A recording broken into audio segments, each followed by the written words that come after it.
Apa yang akan kau lakukan jika kau bertemu dengan seseorang yang sangat baik, perhatian kepadamu, dan jauh dari kejahatan? Tapi ternyata dia adalah seorang yang sangat berbahaya. Nah, film itulah yang akan saya rangkum dalam video kita kali ini. Film ini berjudul Nobody, yang diperankan oleh Bob Odenkirk sebagai Hutch Mansell. Film ini dirilis tahun 2021 yang disutradarai oleh Ilya Nauslier dan menjadi film terfavorit tahun ini. Film ini bercerita tentang sosok pria parubaya, pensiunan prajurit yang dikenal paling berbahaya. Namun di suatu ketika dia bertobat dengan hal-hal yang berbau dengan kejahatan. Dia memulai kehidupan normal setelah dia memutuskan untuk berkeluarga. Dia selalu menutupi masa lalunya kepada anak dan istrinya. Bahkan mereka pun tidak tahu kalau Hutch itu adalah seorang mantan prajurit. Film ini diawali dengan ditampilkannya sosok pria parubaya yang bernama Hutch Mansell. Dia mempunyai sepasang anak dan satu istri bernama Rebecca Mansell. Hutch menjalani rutinitasnya begitu-begitu saja. Bangun tidur, sarapan, jogging, berangkat kerja, bekerja di kantor, dan pulang kerja. Besoknya begitu lagi dan lagi. Bahkan terlambat buang sampah pun selalu telat setiap hari. Semua kehidupannya sangat-sangat membosankan. Bisa kita lihat dari wajahnya yang datar. Hutch bekerja sebagai akuntan di sebuah pabrik, dan istrinya Rebecca Mansell juga bekerja di kantoran. Hutch dan istrinya sudah bertahun-tahun hidup serumah, namun tidak terlihat seperti sepasang suami istri. Bahkan tidurnya pun bertahun-tahun dibatasi oleh bantal. Namun bukan itu yang paling menarik dari film ini. Ketika suatu malam, Hutch tidak bisa tidur. Dia melihat anak dan istrinya sudah tidur pulas. Dan tiba-tiba, Hutch mendengar seperti ada yang buka pintu di lantai bawah rumahnya. Kemudian Hutch pergi mengeceknya. Dan ternyata, sepasang perampok sudah masuk ke dalam rumahnya. Hutch diam-diam mengambil sebatang stick golf dan mencoba menelpon seseorang. Namun kepergok oleh perampok ini. Hutch kemudian ditodong pistol oleh perampok. Perampok ini mengancam Hutch untuk memberikan semua uangnya. Namun Hutch berdalih kalau semua uangnya ada di ATM. Namun sepertinya perampok ini masih amatiran. Perampok ini kecewa karena tidak mendapatkan uang dari Hutch. Hanya uang recehan yang ada di atas meja dan jam tangan yang berhasil dirampasnya dari Hutch. Tapi saat itu, Hutch menandai perampok ini dari gambar tato di pergelangan tangannya. Namun ketika perampok ini memaksa Hutch melepas cincinnya, tiba-tiba dari atas tangga, anak laki-laki Hutch menghantam salah seorang perampok dan mencekiknya. Kemudian keadaan semakin kacau. Hingga istri dan anak perempuannya Hutch terbangun dan melihat perampokan itu. Saat itu sebenarnya Hutch punya kesempatan untuk memukul salah seorang perampok dengan stick golf yang dipegangnya. Namun diurungkannya dan malah menyuruh anak laki-lakinya itu untuk melepaskan perampok yang dicekiknya tadi. Hal ini membuat anak dan istri Hutch kecewa dengannya karena membiarkan perampok itu pergi dan tidak berbuat apa-apa. Hutch dianggap sebagai pengecut dan penakut oleh keluarganya. Bahkan tetangganya pun ikut-ikutan mengolok-olok Hutch. Setelah kejadian perampokan itu, Hutch banyak mendapatkan kata-kata menyepelekan dari keluarga istrinya. Bahkan salah seorang kakak laki-laki istrinya kecewa dengan Hutch karena terlihat seperti pengecut. Sehingga saudara istrinya itu memberikan sepucuk pistol kepada Hutch agar dapat melindungi istrinya dari ancaman. Namun Hutch bukannya takut ataupun pengecut. Namun Hutch benar-benar ingin melupakan masa lalunya. Namun terlalu banyak yang memancing-mancingnya untuk mengulangi masa lalunya itu. Di dalam kantor Hutch ada sebuah ruangan khusus yang selalu digunakannya untuk berkomunikasi melalui radio dengan seseorang yang belum diketahui siapa orangnya. Dalam percakapan ini terdengar suara orang yang sangat mengenal sosok Hutch. Dia mengenal kehidupan masa lalu Hutch. Namun, dalam adegan ini belum ditampilkan wajahnya dan belum diketahui siapa sosok yang berbicara dalam radio ini. Di sini, Hutch menceritakan kejadian perampokan yang terjadi di rumahnya saat itu. Hutch mengatakan kalau perampok itu menodongkan pistol yang kosong. Dan Hutch tahu persis jenis pistol apa yang digunakan oleh perampok itu.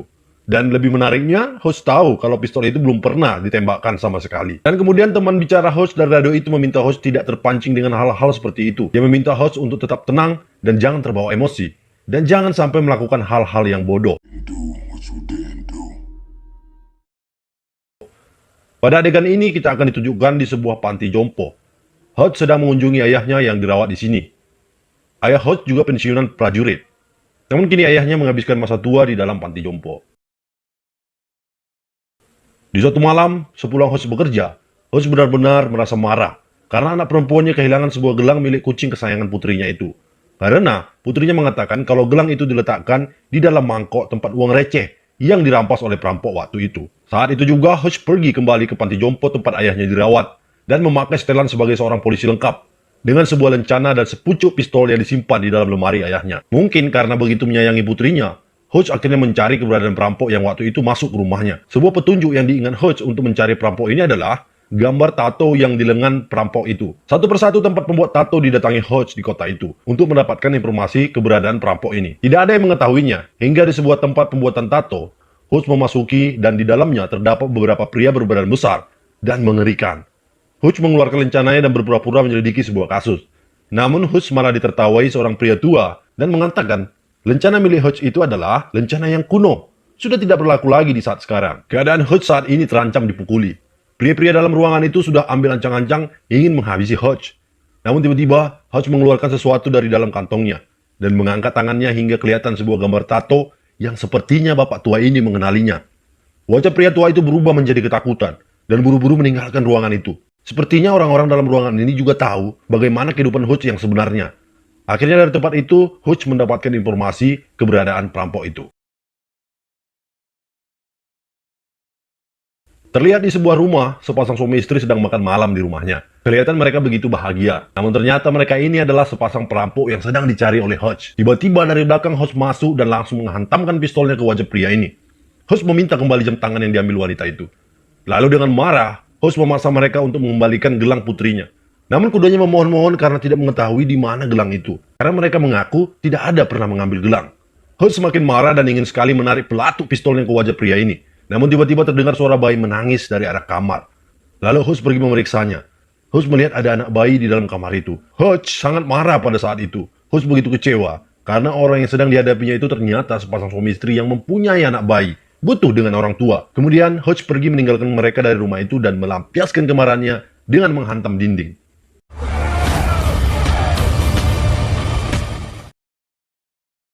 Di dalam bus ini adalah awal permasalahan dalam film ini. Ketika Hodge pergi dari rumah perampok itu, Hodge menumpang sebuah bus kota. Di dalam bus tersebut tampak sepi dengan penumpang. Hanya ada satu penumpang pria dan satu penumpang wanita. Ketika di dalam perjalanan, tiba-tiba sebuah mobil berkecepatan tinggi menyerempet bus yang sedang ditumpangi oleh Hodge. Ternyata di dalam mobil tersebut ada segerombolan para pria-pria mabuk memaksa masuk ke dalam bus dan membuat onar. Para pria mabuk itu mencoba mengganggu salah seorang penumpang wanita di dalam bus itu. Lihat hal itu, Hodge bertekad akan menyelamatkan gadis itu dan menghabisi semua pemabuk-pemabuk pembuat onar ini. Hodge meminta supir ini turun dan Hodge mengunci pintu bis. Para pemabuk ini awalnya menyepelekan dan menertawakan Hodge karena mengatakan akan menghajar mereka semua dengan tangan kosong. Ternyata disinilah Hodge bisa melampiaskan amarahnya. Satu persatu pemabuk-pemabuk ini dihabisi oleh Hodge. Dia sempat terlempar keluar bis akibat perkelahian ini. Namun ternyata kemarahannya sudah sangat memuncak. Dia kembali ke dalam bis dan menghabisi semua pemabuk yang ada di dalam bis ini sampai kritis.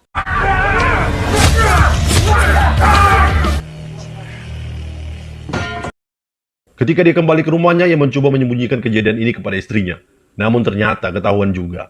Istrinya melihat keadaan Hodge sangat kacau. Kemudian istrinya mengobati semua luka-luka di tubuhnya. Sebenarnya, sudah lama sekali mereka tidak pernah berdua sedekat ini. Keadaan rumah tangga mereka seperti tidak ada gairahnya akibat suatu masalah yang terjadi di antara mereka berdua. Di tengah istrinya mengobati luka Hodge, Hodge mencoba kembali mengenang masa-masa kedekatannya bersama istrinya. Hodge mengungkapkan kerinduannya kepada istrinya itu. Walaupun mereka selama ini satu rumah, dia merasa sangat jauh dengan istrinya. Dan semenjak kejadian itu, istrinya mulai berpikir dan membuka hatinya kembali untuk memperbaiki hubungan mereka. Mari saya perkenalkan dengan seorang kepala mafia Rusia bernama Yulian dan ajudan pribadinya bernama Pavel. Yulian memegang sebuah perusahaan bernama Opsa, sebuah perusahaan yang melindungi keuangan para mafia-mafia yang ada di Rusia. Ketika Yulian sedang bertemu dengan koleganya di dalam sebuah diskotik, tiba-tiba Yulian mendapat telepon dari seseorang yang mengatakan adiknya bernama Teddy sedang dirawat di rumah sakit. Kondisinya sangat parah dan berpotensi cacat permanen.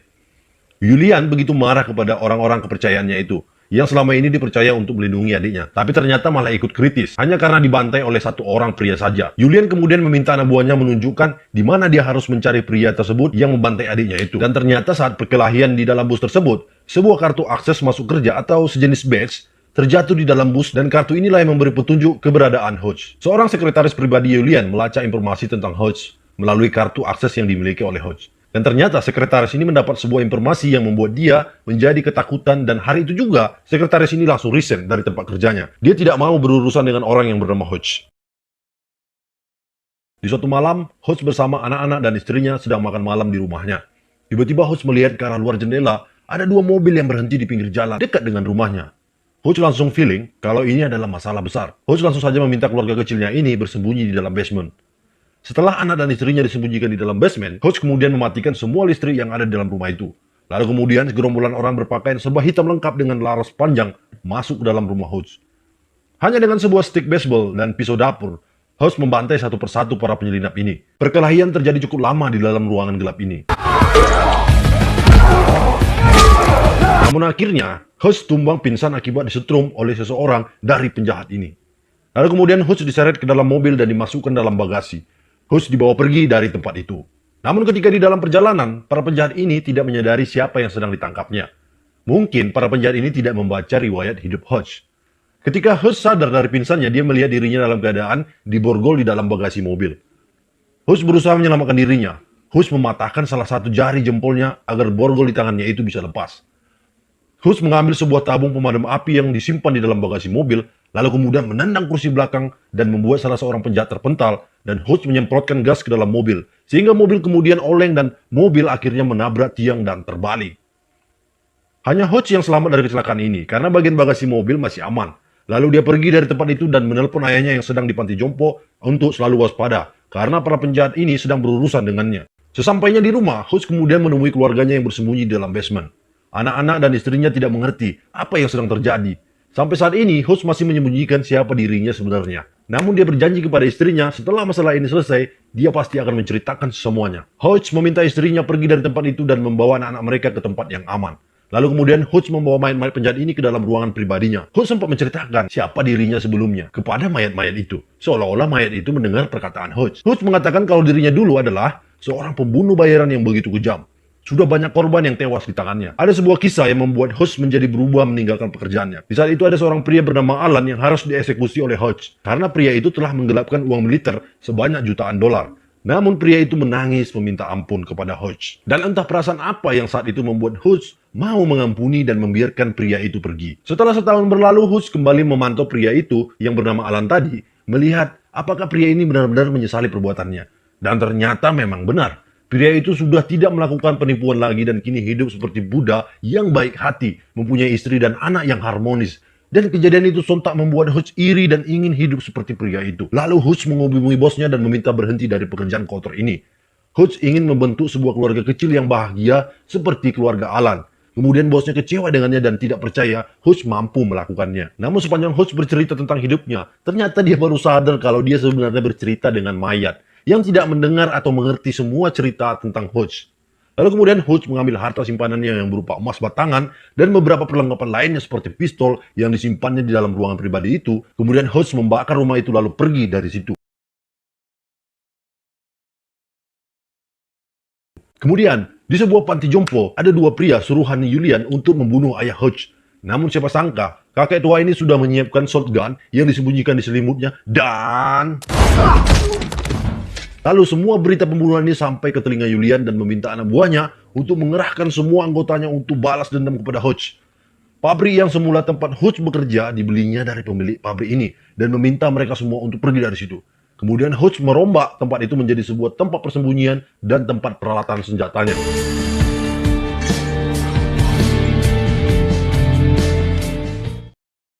Lalu, Hodge pergi menyerang markas Julian dengan sendirian. Hodge membantai semua orang-orang yang ada di dalam tempat itu. Lalu kemudian Hodge membakar tumpukan dolar yang tersimpan dalam tempat itu. Di sebuah diskotik milik Julian, terlihat Julian sedang berpesta dengan para anak buahnya. Hodge mendatangi tempat itu dengan membawa bom di tangannya dan mengajak Julian berbicara empat mata dengannya. Dari perbincangan ini, Julian begitu marah setelah tahu bahwa gudang uangnya sudah habis terbakar. Hodge memancing para penjahat ini untuk mengejarnya sampai tempat persembunyian Hodge. Terjadi kejar-kejaran di jalanan dan tembak-tembakan berkali-kali diarahkan ke mobil Hodge. Sesampainya di tempat persembunyian Hodge, dia ditembaki oleh kelompokan penjahat ini. Namun ternyata di dalam persembunyian ini, ayah dan rekan Hodge sudah menunggunya dari tadi. Rekan dan ayah Hodge membantunya menyelamatkan dari serangan kelompokan penjahat ini. Akhirnya Hodge berhasil memancing para penjahat ini untuk masuk ke dalam ruangan persembunyian Hodge, di mana Hodge sudah banyak membuat jebakan-jebakan mematikan, sehingga para penjahat ini kewalahan untuk menghadapi serangan dari Hodge. Terlihat ayah Hodge yang sudah tua ternyata bersemangat menembaki para kelompokan penjahat ini. Jiwa mudanya kembali membara seperti dulu. Akhirnya semua para penjahat ini berhasil dibantai oleh Hodge dan rekannya.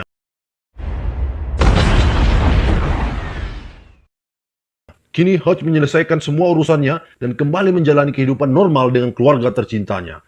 Tamat.